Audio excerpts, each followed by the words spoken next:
Hello, and welcome to the fourth edition of Banking Bites. In the last two editions, we focused on a number of the themes that are coming out of the COVID-19 crisis for banks. We have looked at the question of how do I re-engage my people, and last time we looked at the question of how do I get greater agility into my business. This time we are going to look at one of the very fundamental questions that the crisis has raised, which is how do I reshape my business? The crisis has and will have far-reaching implications for economies and governments globally, and therefore for the banking industry itself.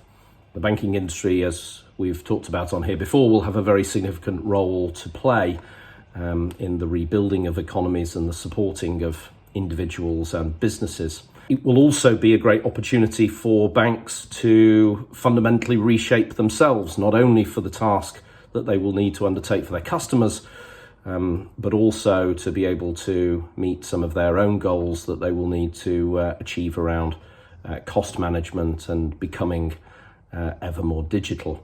Again, there are three themes that we have drawn out here, which we think are important for organisations to consider. The first of those is how do I create new scale and capabilities? Again, the crisis will make new demands on organisations to be able to stand up support for products which will have huge levels of demand. Probably in the lending and collections areas. And there will be other areas where demand will inevitably decrease. We know that organisations here in the UK are already facing some of these huge shifts, but we expect that that will continue.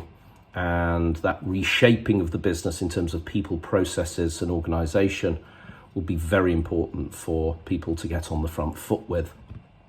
The second theme is how do I leverage my existing strengths? So in terms of what organisations need to become, where are the areas where they really stand out? What can they build on? Where will they have competitive advantage over their rivals? And the final and perhaps most fundamental theme is how do I reshape my operating model? So all of these things, all of these changes, agility, the effect on people, processes, shifts in volume, will all ask very fundamental questions about the operating models that banks went into the crisis with are still relevant. And the answer to that will almost certainly be no.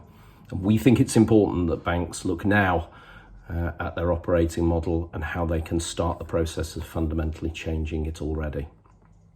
Thank you. I hope that's been, again, food for thought. Please do share the post. Please do join in the debate on the chat. And I look forward to speaking to you again very soon. Thank you.